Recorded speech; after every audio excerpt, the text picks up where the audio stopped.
parole est à Madame Emeline Kerbidi pour le groupe GDR. Merci Madame la Présidente. Mes chers collègues, ma question s'adresse à Madame la Ministre du Travail. Jamais les privés d'emploi n'auront subi un tel acharnement, une telle avalanche de réformes punitives, une telle stigmatisation que pendant ces 2 derniers quinquennats. Les réformes de l'assurance chômage se succèdent si rapidement que de nouvelles règles sont mises en place, sans même que les effets des réformes précédentes ne soient évalués. Depuis 2019, les conditions d'accès à l'assurance chômage ont été durcies. La durée d'indemnisation a été réduite de 25%, l'indemnité journalière a baissé de près de 16% en moyenne, le RSA a été conditionné à un minimum de 15 heures d'activité hebdomadaire. Et pour quel résultat? Un chômage qui repart à la hausse? Une précarisation accrue des privés d'emploi et de l'ensemble des travailleurs? Si l'on vous écoute, cette attaque en règle des travailleurs est loin d'être finie. Le Premier ministre annonce, bravache, sans consulter les organisations salariales ni patronales, que la durée d'indemnisation peut encore être réduite et qu'il est également possible d'accentuer la dégressivité des allocations. Il annonce aussi tripler chaque année les contrôles des privés d'emploi. Comme si dans votre esprit, les privés d'emploi sont définitivement coupables et fautifs. Une politique pour le plein emploi devrait permettre à chacun de vivre dignement d'un travail durable et de qualité. Vous menez au contraire une politique de l'exclusion qui affaiblit les travailleurs et appauvrit les privés d'emploi. Vous rendez la vie des privés d'emploi tellement insoutenable qu'ils soient obligés de consentir à n'importe quel emploi, quelles qu'en soient les conditions. Alors ma question est sous forme de proposition. Plutôt que de jouer la surenchère autoritaire, la provocation et la division, pourquoi ne pas prendre la voie du dialogue et de l'intelligence collective à travers l'organisation d'une conférence sociale? Je vous remercie. La parole est à Madame Catherine Vautrin, ministre du Travail, de la Santé et des Solidarités.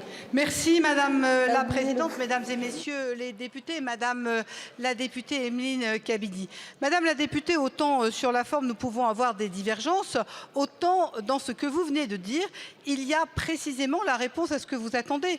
Parce que l'assurance chômage actuellement, où en sommes-nous? Pour être extrêmement précise, vous le savez, nous avons une double négociation qui est en cours. Cette négociation, elle est précisément portée par les partenaires sociaux.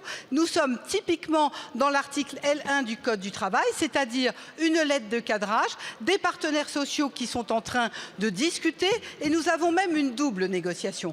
Pourquoi une double négociation? Parce que la première, effectivement, elle est sur cette assurance chômage, elle est sur la vie au travail, elle est sur le compte épargne-temps universel. C'est la première version. Les partenaires sociaux doivent nous rendre compte de leurs travaux le 27 mars prochain. Le deuxième sujet, c'est que les partenaires sociaux, en novembre dernier, n'étaient pas allés au bout du travail sur l'assurance chômage. Et donc, le gouvernement, à l'époque, a fait le choix d'accepter ce qu'on appelle dans notre jargon un décret de carence pour couvrir la période depuis la fin de l'année 23, 31 décembre 23, 30 juin 24, précisément pour laisser aux partenaires sociaux le temps de travailler, de faire leurs propositions. Alors, vous voyez que finalement, sur le fond, quand vous dites vivre dignement d'un travail de qualité, nous sommes d'accord, non seulement travail de qualité, mais nous, ce que nous voulons, c'est l'offrir à tous les Français. Et c'est pour cela que nous souhaitons les ramener dans le train de l'emploi. Je vous remercie, Madame la Ministre. Madame Kerbidi.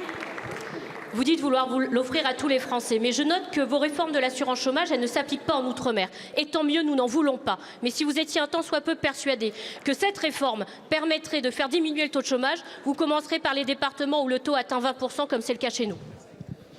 Je vous remercie.